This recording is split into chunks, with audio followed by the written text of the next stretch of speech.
Salve, salve galera, beleza? Como é que nós estamos hoje? De boa? Todo mundo em casa, tranquilo? Então vamos lá. A aula de hoje ainda vamos falar um pouco sobre a economia e a sociedade no período da colonização portuguesa ao Brasil. Tranquilo? Antes de mais nada, um abraço a todos. Deixa um joinha nesse vídeo aí e vamos pra cima. Bom, antes de a gente entender, né? Na outra aula eu estava falando um pouco sobre o processo de colonização do Brasil, né, por Portugal, né, quando Pedro Álvares Cabral chegou aqui no Brasil, no dia 22 de abril, né, de 1500. Quando a coroa portuguesa olha para o Brasil, vai pensar assim, eu vou povoar esse local? Inicialmente não. Inicialmente seria apenas uma colônia de exploração, tá? Colônia de exploração. Isso vai fazer com que eles estivessem com uma economia integrada. Como assim uma economia integrada? Uma economia integrada ao capitalismo comercial, que estava ali, como se diz assim, se desenvolvendo nesse momento. Lembremos aí da nossa aula sobre mercantilismo, a questão ali do mercantilismo, esse capitalismo comercial se desenvolvendo, então essa economia seria integrada a ele. Outra coisa, economia predatória, ou seja, todos os recursos seriam retirados aqui e mandados para a metrópole. Exemplo, nós podemos dar exemplo aí, alimentos, né, que eram produzidos aqui, matérias-primas, metais preciosos, tudo isso será retirado daqui e mandado para a metrópole em si. Beleza? Tranquilo? Vamos lá. Uma das coisas que eles vão utilizar aqui, como a gente já viu anteriormente falando sobre capitanias hereditárias, né, seria uma ideia de grande lavoura. Por quê? Porque o Brasil possuía condições climáticas e um tipo de solo específico que seria muito bom para o plantio de um determinado produto, que já havia sido cultivado, estava sendo cultivado nas ilhas portuguesas. Que produto é esse? Cana-de-açúcar, galera. Principal produto aí nessa primeira fase da colonização do Brasil em si, tá? Mas para que essa cana-de-açúcar pudesse dar lucros, era necessário que ela fosse produzida em larga escala. Se ela fosse produzida em pequena escala, não daria os lucros necessários. Então, uma produção em larga escala. Através do quê? Através de um sistema conhecido como plantation. E o que é o plantation? Olha aí. Plantation, ele tem três características básicas. Monocultura. Monocultura do que é isso? Cana-de-açúcar. Aí, mandou bem. Esse produto vai ser produzido aonde? Latifúndio. O que é latifúndio?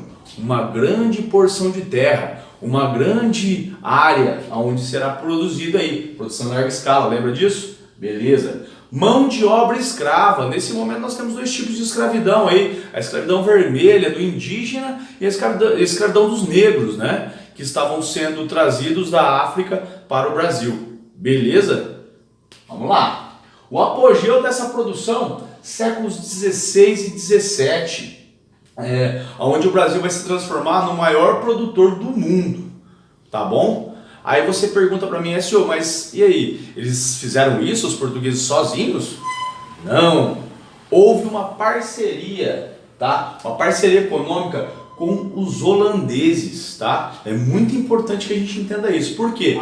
Porque os holandeses, eles vão financiar a construção dos engenhos, tá? Financiamento da construção dos engenhos, além de transportar, refinar e comercializar esse produto.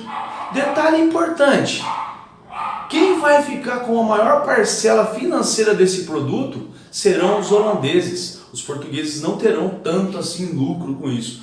Em contrapartida, os holandeses, muito lucro aí. Beleza, gente? Outra coisa, a gente precisa entender um pouco aqui, como a gente fala da economia e sociedade brasileira no início da colonização, como se deu a formação da sociedade brasileira. Diferentemente dos saxões, os portugueses ali, eles não tinham problema no processo de miscigenação. Então, para eles, tranquilo se houvesse alguma mistura aí das raças. Então, a formação social do Brasil vai se dar pelo indígena, pelo elemento branco, né? E nós não estamos falando do cara que era super bem estruturado na Europa. Nós estamos falando de um cara que às vezes, por muitas das vezes, acabou sendo penalizado e mandado para o Brasil como degredo, ou seja, saindo das suas terras, né? deixando o seu lar para trás e como forma de punição ter que vir para o Brasil. Então ali na Europa ou você mandava para o Brasil ou você mandava para as colônias africanas como forma de punição, beleza? E o negro que vinha escravizado para trabalhar na lavoura.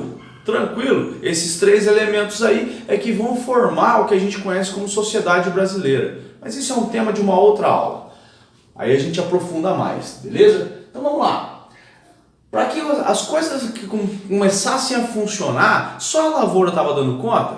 Ou se o pessoal precisa comer, como é que eles vão comer? Em 1534, né, nós teremos aí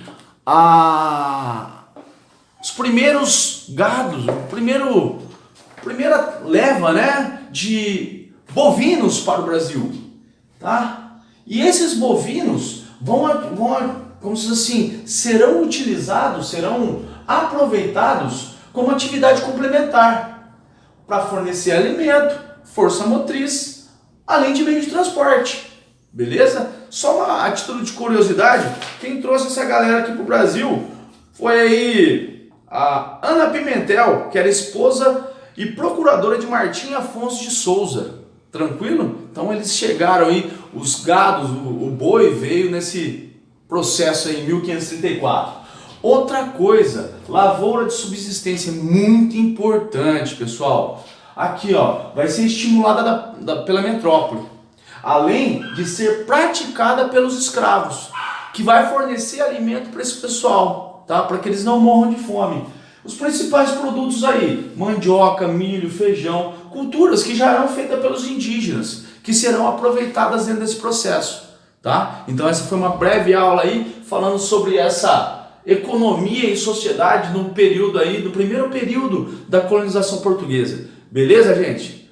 Um abraço, até a próxima. Daqui a pouco a gente manda mais vídeo aí. Beijão, até mais, galera.